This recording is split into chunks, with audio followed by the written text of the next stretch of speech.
The Crusaders did not come to Constantinople as its ancient enemies. They came as fellow Christians. That was what made the betrayal so deep. From the sea, the city must have looked almost impossible to break. Walls rising above the water, towers guarding the harbors, churches and palaces crowded behind stone, and the great dome of Hagia Sophia standing over the capital of the Byzantine world. Constantinople had survived Persians, Arabs, Bulgars, Rus raiders, civil wars, and centuries of siege. It had been called New Rome. It had guarded the eastern Mediterranean for nearly 900 years. But in 1204, the army at its walls did not march under the banner of Islam or under the command of an old imperial rival. It carried the cross. The Fourth Crusade had been called to recover Jerusalem.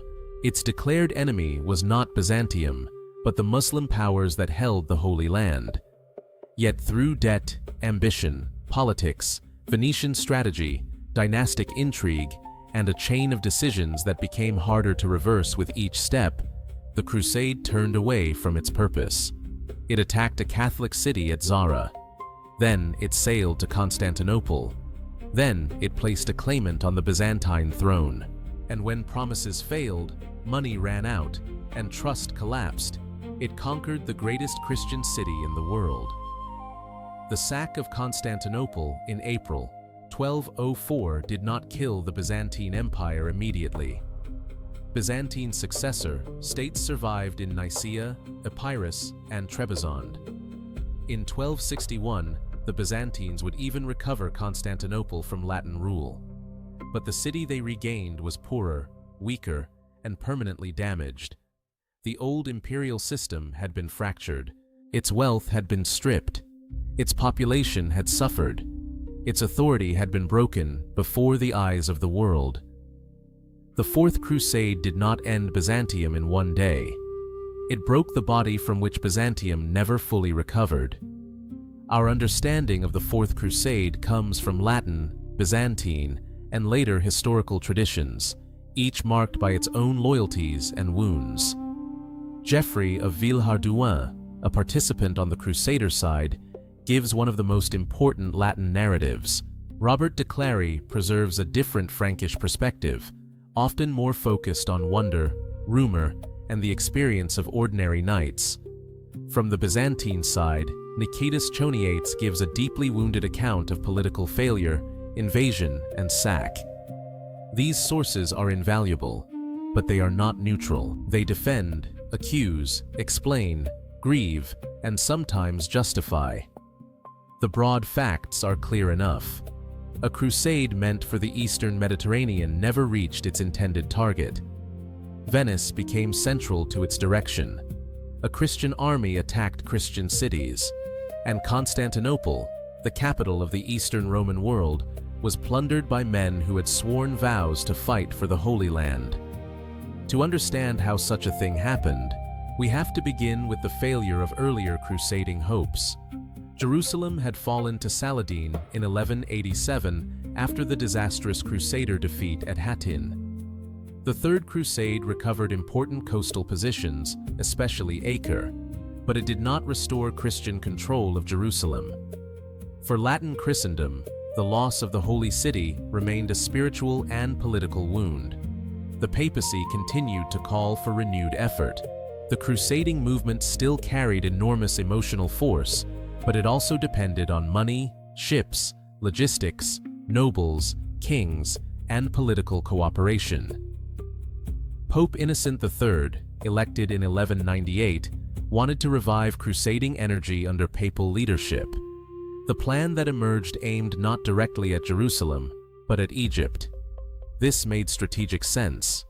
Egypt was the center of Ayyubid power. If Egypt could be conquered or weakened, the Crusaders might gain leverage over Jerusalem and the wider Levant. But to reach Egypt, the Crusaders needed ships. This brought them to Venice. Venice was not merely a city of merchants. It was a maritime republic with fleets, shipyards, commercial networks, and experience moving men and goods across the Mediterranean. The Crusader leaders negotiated a massive transport contract with the Venetians, Venice agreed to build and provide ships for a huge army along with naval support. The terms were ambitious. Too ambitious. When the Crusaders gathered in Venice, far fewer arrived than expected. Many had chosen other routes. The army that came could not pay the full amount owed. This was not a minor inconvenience. Venice had suspended much of its normal commerce for the project. Ships had been built. Resources had been committed. The Crusaders were now trapped by their own contract. They needed Venice. Venice needed payment. Doge Enrico Dandolo, the elderly and formidable leader of Venice, offered a solution. The Crusaders could help Venice recover Zara, a city on the Dalmatian coast that had rebelled against Venetian control and placed itself under the protection of the King of Hungary. Zara was not a Muslim city, it was a Christian city. Its king had taken the cross. Attacking it violated the spirit and command of the crusade. Pope Innocent forbade the attack. The army attacked anyway. Before we continue, consider subscribing to Ashes of Empire. It helps this channel grow and helps us keep improving the quality of these forgotten war documentaries. The sack of Zara in 1202 was the first great moral fracture of the Fourth Crusade. A movement preached as holy war had turned its weapons against a Christian city for reasons of debt and Venetian interest. Some crusaders objected, some refused to participate, others continued, perhaps believing the action was temporary, regrettable, or necessary to keep the expedition alive. This is one of the most important truths of the Fourth Crusade. It did not become a disaster in one sudden leap. It moved step by step. Each compromise made the next one easier. After Zara, the Crusaders faced another proposal. A Byzantine prince named Alexios Angelos, son of the deposed Emperor Isaac II, offered them a bargain. If they helped restore him and his father to the throne in Constantinople, he promised enormous rewards: money, military support for the crusade, provisions, and the submission of the Byzantine Church to Rome. To the Crusader leadership, the offer seemed like a solution to every problem. They were in debt. Alexios promised money. They needed support for the Eastern campaign. Alexios promised troops. They served a papacy that wanted church unity. Alexios promised obedience to Rome. The promise was dazzling. It was also dangerous. Byzantine politics were famously complex, and Constantinople was not an empty throne waiting to be assigned by foreign soldiers. Isaac II had been deposed and blinded by his brother, Alexios III. The young Alexios had escaped west and sought support, but his claim did not guarantee popular acceptance. The people of Constantinople had their own politics, fears, factions, and memories. The Byzantine elite did not necessarily want a ruler imposed by Latin armies. The Orthodox Church did not welcome submission to Rome, and the treasury may not have been able to provide the impossible sums promised. The Crusaders sailed anyway. In 1203, the fleet reached Constantinople. For many of the Western soldiers, the sight must have been overwhelming. Constantinople was larger, richer, and more ancient than most cities they knew. Its walls were legendary. Its churches held relics beyond counting. Its palaces displayed the accumulated wealth of centuries. To the Byzantines, the newcomers were crude, dangerous, and increasingly uncontrollable. To the Crusaders, the Byzantines were wealthy, evasive, and politically unreliable. Mutual suspicion had deep roots. The divide between Latin West and Greek East had widened through language, theology, trade rivalry, political arrogance, and memories of violence on both sides. Still, the first goal was not yet open conquest. It was restoration. The Crusader and Venetian forces attacked. Constantinople's defenses were formidable, but the combination of naval power and pressure from the land created a crisis. Alexios III fled. Isaac II was brought out of confinement and restored, and his son became co-emperor as Alexios IV. For a brief moment, It seemed that the bargain had succeeded, but now the promises had to be paid. Alexios IV faced a nearly impossible situation. He owed the Crusaders money on a scale that strained the empire. He had to satisfy foreign soldiers who had brought him to power. He had to govern a population that saw him as dependent on Latins. He had to manage resentment in a city already angry at Western influence. He had to pursue church union with Rome in a society that did not want it. He had to raise funds through taxation, confiscation, and pressure in a capital where trust was collapsing. The more he tried to pay the Crusaders, the more he angered his own people. The more he failed to pay, the more he angered the Crusaders. A fire in Constantinople, set during clashes involving Latins and Byzantines, destroyed large areas of the city and deepened hatred. Crowds turned against the emperor. Latin residents were threatened. Greek citizens saw the foreign army not as liberators, but as occupiers waiting outside the walls. The Crusaders saw the Byzantines as oath-breakers, refusing to fulfill a solemn agreement. Both sides believed they had been betrayed. The situation could not hold.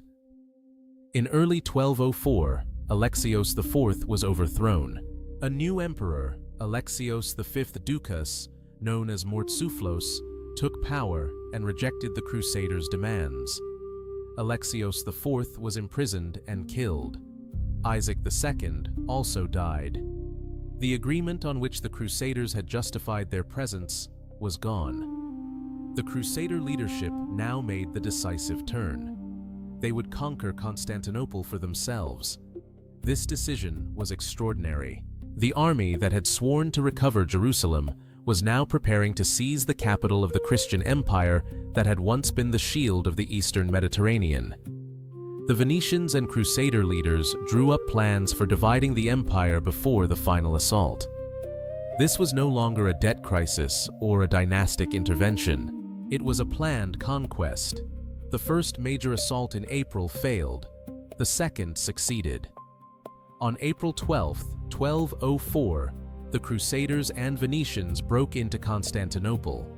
Venetian ships attacked the sea walls. Ladders and siege equipment brought men onto towers. Fighting spread through the city. Byzantine resistance collapsed. Alexios V fled. The defenders could not hold the capital. The city that had survived so many enemies now fell to an army that had never been meant to stand beneath its walls. Then came the sack. For 3 days, Constantinople was plundered. The violence was severe. Houses were looted. Churches were stripped. Monasteries were violated. Palaces were emptied. Relics, icons, gold, silver, silk, manuscripts, vessels, and works of art were taken or destroyed. Hagia Sophia itself, the spiritual heart of Byzantine Christianity, was desecrated and robbed. Greek sources describe acts of sacrilege and brutality with deep grief. Latin sources sometimes defend, minimize, or marvel at the wealth taken. Modern historians must read both carefully, but there is no serious doubt that the sack was catastrophic. The material loss was immense. The psychological loss was worse. Constantinople had been conquered before by internal rivals. It had suffered riots and fires, but it had never been taken by a foreign army in this way. For the Byzantines, the sack confirmed every fear about Latin greed and violence. For the Orthodox world, it deepened the wound between Greek East and Latin West.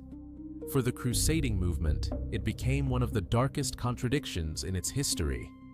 A crusade that plundered a Christian capital instead of fighting for Jerusalem. This was the betrayal that broke Constantinople. If you want more forgotten conflicts where ambition and faith turned into catastrophe, subscribe to Ashes of Empire. Some wars do not merely defeat an enemy. They destroy the trust that made a world possible. After the sack, the victors divided the empire. A Latin empire was established in Constantinople, with Baldwin of Flanders chosen as emperor. Venice took key ports, islands, commercial privileges, and strategic positions that strengthened its maritime power. Western nobles received territories. The Byzantine world fractured into successor states. In Asia Minor, the Empire of Nicaea became the most important center of Byzantine continuity. In Western Greece, Epirus emerged. On the Black Sea, Trebizond developed under another branch of Byzantine imperial tradition. The Roman world in the east had not disappeared, but it had been broken into pieces. This fragmentation mattered because Byzantium's strength had always depended on the relationship between its capital and its provinces. Constantinople was not merely a palace city. It was the administrative, symbolic, financial, religious, and strategic center of the empire. When it fell, the empire's legitimacy scattered. Rival courts claimed continuity. Resources were divided. Territories became contested. Latin rulers, Byzantine successor states, Bulgarians, Turks, and Italian merchants all operated in the ruins of the old order. The Latin Empire itself was fragile. It possessed the great city, but not the deep resources needed to rule the region securely. It faced enemies on multiple fronts and depended heavily on Western support that was never enough. The Venetians gained commercially, but the broader Crusader conquest did not create a stable replacement for Byzantium. Instead, it produced decades of war. The Byzantines of Nicaea gradually became the strongest successor power. In 1261, under Michael VIII Palaiologos, they recovered Constantinople. The Latin Empire fell. The Byzantine Empire was restored. But restoration is not the same as recovery. The city Michael regained was not the same Constantinople that had existed before 1204. Its population had shrunk. Its wealth had been stripped. Its buildings had decayed. Its economic life had been damaged. Italian maritime powers, especially Venice and Genoa, had gained influence that the Byzantines could not easily reverse. The empire's territories were smaller and more vulnerable. The restored state had the prestige of Constantinople, but not the strength of the old imperial system. This is why the Fourth Crusade must be placed in the long story of Byzantine decline. It did not alone cause the fall of Constantinople to the Ottomans in 1453. 2.5 centuries stood between the sack and the final siege. Many other forces mattered: the rise of Turkish powers in Anatolia, Byzantine civil wars, Serbian and Bulgarian expansion, economic weakness, demographic decline, plague, Western politics, and Ottoman military strength. But 1204 was a rupture. Before the Fourth Crusade, Byzantium was weakened, but still a major power with the possibility of recovery. After the Fourth Crusade, it became a restored empire living with permanent structural damage. It could still produce capable rulers. It could still conduct diplomacy. It could still survive for generations. But it no longer possessed the same depth, wealth, or authority. The sack did not kill Byzantium immediately. It made its survival narrower. That narrowing changed the Eastern Mediterranean. The Crusader states in the Holy Land did not benefit in the way the original mission had imagined. Jerusalem was not recovered. Egypt was not conquered. The diversion weakened the credibility of crusading and deepened hostility between Latin and Greek Christians. The resources that might have gone toward the Eastern campaign were spent on Christian cities. The papacy was left with a spiritual and political scandal it could not fully control. Pope Innocent III condemned aspects of the Crusaders' behavior, especially the attacks on Christians. Yet he also faced the reality that Latin control of Constantinople created the possibility of church union under Rome. This contradiction reveals the difficulty of the moment. The crusade had violated its purpose, but its results tempted political and ecclesiastical ambition. The damage to Christian unity was profound. The formal split between the Eastern and Western churches had deeper roots and had already existed before 1204. The events of 1054 are often used as a symbolic date for the schism, though the division developed over time. But the Fourth Crusade turned theological and political distance into lived trauma. For many in the Greek world, Latin Christianity was now associated not merely with doctrinal arrogance, but with invasion, looting, and desecration. The memory of 1204 became a wound that centuries could not easily heal. For Venice, the Crusade was a strategic turning point. Venetian power expanded through control of ports, islands, and trade privileges. The Republic strengthened its role in the Eastern Mediterranean. Its merchants gained access to routes and markets that enriched the city for generations. Venice did not create the Crusade alone, but it guided and benefited from its diversion in ways that were historically decisive. For the Frankish nobles, the conquest offered land and lordship, but also obligations they could not always sustain. Many had taken vows to fight for Jerusalem. Few actually continued to the Holy Land. Instead, they became rulers in former Byzantine territories, fighting Greeks, Bulgarians, and rival Latins in a landscape far removed from the original purpose of the Crusade. For the Byzantines, the result was humiliation and dispossession. The ruling elite fled, adapted, or competed in exile. Clergy had to navigate Latin occupation. Citizens endured the loss of wealth, security, and sacred objects. The imperial capital, once the center of their world, became the seat of foreign rule. Even after recovery in 1261, the memory of occupation remained. The scale of the betrayal is clearest when measured against Constantinople's history. This was the city that had resisted the Arab sieges of the 7th and 8th centuries. It had preserved Roman institutions while the Western Empire disappeared. It had served as a shield for southeastern Europe. It had transmitted texts, law, theology, art, diplomacy, and imperial ceremony across centuries. It had been a bridge and a barrier between worlds, and it was not broken by an enemy from outside Christianity. It was broken by men who prayed to Christ, wore the cross, and claimed to fight for the liberation of Jerusalem. That contradiction gave the event its lasting bitterness. Ashes of empire follows the wars and betrayals that left empires fractured and cities changed beyond repair. Subscribe to keep exploring the conflicts history remembers in ruins, relics, and broken crowns. The Fourth Crusade also warns against treating great historical disasters as accidents alone. There were accidents in its course. The number of crusaders who came to Venice was lower than expected. The debt crisis was real. The offer from Alexios Angelos arrived at a crucial moment. Fires, riots, and political collapses changed the options available. But at each stage, people made choices. They chose to accept the Venetian bargain. They chose to attack Zara. They chose to sail to Constantinople. They chose to intervene in Byzantine succession. They chose to demand payment from a government too unstable to provide it. They chose conquest when the arrangement failed. The disaster was not inevitable from the moment the crusade was preached. It became inevitable through decisions. This makes the betrayal more historically serious. It was not a storm that blew the fleet off course and accidentally destroyed an empire.